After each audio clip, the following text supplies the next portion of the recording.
Hello everyone. I'm Mr. Smart. Today I'm going to talk about China's government debt crisis. On April 9, 2024, Fitch Ratings revised the outlook on China's long-term foreign currency issuer default rating, IDR, to negative from stable, and affirmed the IDR at A+. Fitch mentioned China's fiscal stimulus is being stepped up, as the government seeks to offset economic headwinds. They forecast the general government deficit to rise to 7.1% of GDP in 2024, a median 3%, from 5.8% in 2023, on a Fitch consolidated basis, which includes infrastructure and other official fiscal activity outside the headline budget.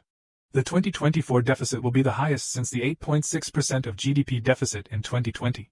Deficits have been high since 2020, running roughly twice the 3.1% of GDP 2015 to 2019 average. If we only focus on the growth of China's fiscal deficit, it seems that the Chinese economy is rapidly heading into the abyss. The actual situation may not be the case. On December 22, 2023, the China Financial Work Conference was held in Beijing. One of the topics at this meeting was to promote a package of debt reduction programs and resolve local government debts.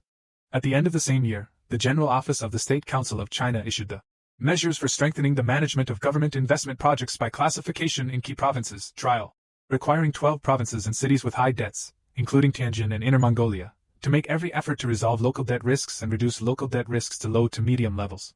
Previously, except for basic livelihood projects such as water supply, heating, and power supply, these 12 provinces and cities were not allowed to have new construction projects at the provincial level in 2024. Among them, new investments in transportation such as airports, canals, urban rail lines, etc. were subject to strong control, and projects under construction with less than 50% completion rate in relevant fields may be stopped. In recent years, Beijing has introduced a series of measures to try to resolve local debt risks. So how much debt is currently accumulated by China's governments at all levels? According to recent data released by the Ministry of Finance of China, China's central government debt limit in 2023 is 30,860.8 billion yuan, and the leverage ratio is 51.5%, which is lower than the popular government debt reference value of 60%.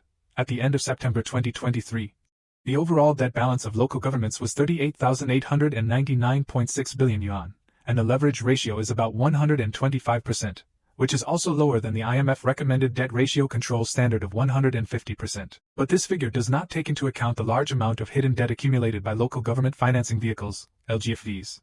Due to historical reasons, local governments have accumulated a large amount of hidden debt through LGFVs, which is the source of current local government debt risks. These financing platforms are usually urban investment companies controlled by local governments, such as Tianjin Urban Infrastructure Construction Investment Group Company, Limited.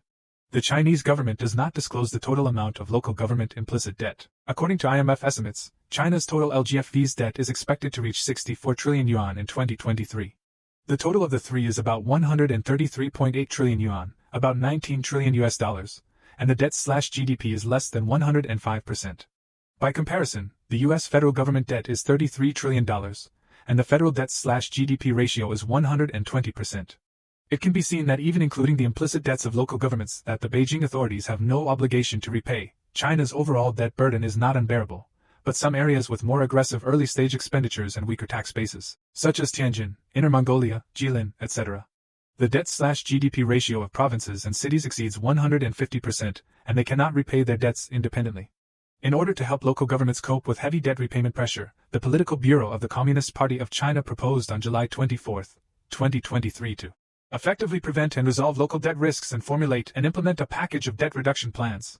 Its main purpose is to curb the rapid growth of local debt, including hidden debt, and replace short-term debt with long-term debt with lower interest rates. First of all, judging from the actual growth rate of local debt in 2023, according to Xinhua Finance Statistics, the issuance scale of new local debt bonds and refinancing bonds in 2023 will be 4,657.1 billion yuan and 4,680.3 billion yuan respectively, which is the same as the 4,756.6 billion yuan in 2022.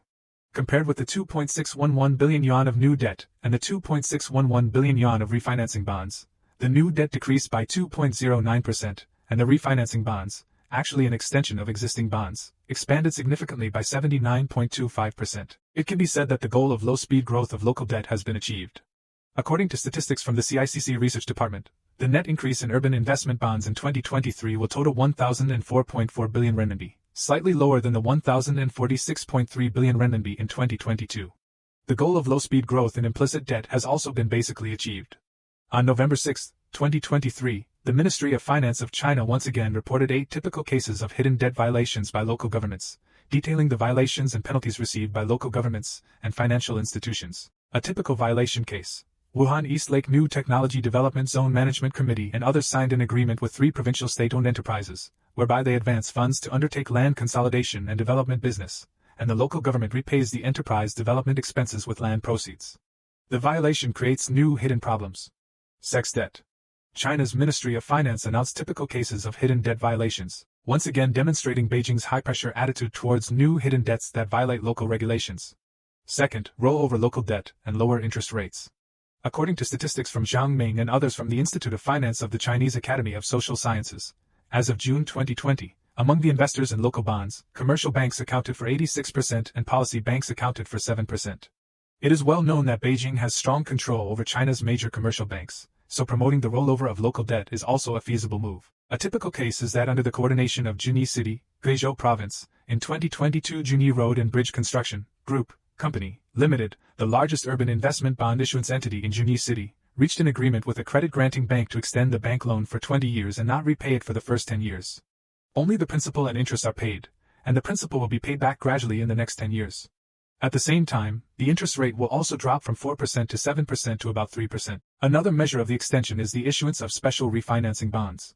In October 2023, the Ministry of Finance of China launched a special refinancing bond issuance plan. As of December, it has planned to issue 1.377 billion yuan. Special refinancing bonds are used to repay existing government debts, including repaying implicit debts of local governments. In essence, they extend local government maturing debts at lower interest rates to avoid liquidity crises. Thanks to this, there are currently no substantive defaults in the local government public bonds and urban investment bond markets. A total of 54 non-standard defaults on urban investment bonds occurred in the first half of 2023, and non-standard defaults are generally expressed as extensions.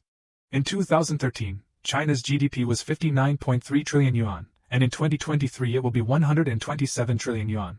If China's economy can maintain growth, then GDP is likely to double again in 10 years. Now it seems to be a relatively huge 64 trillion yuan. Hidden debt is easier to deal with after rolling it over for 20 years. That's one reason Beijing and local governments are pushing hard for debt rollovers. If Beijing can roll over most of its implicit local government debt for 10 to 20 years, it will have more room to increase fiscal spending, or, as Fitch puts it, a surge in fiscal deficits, to boost economic growth. So audience friends, do you think these measures introduced by Beijing are enough to resolve the debt crisis?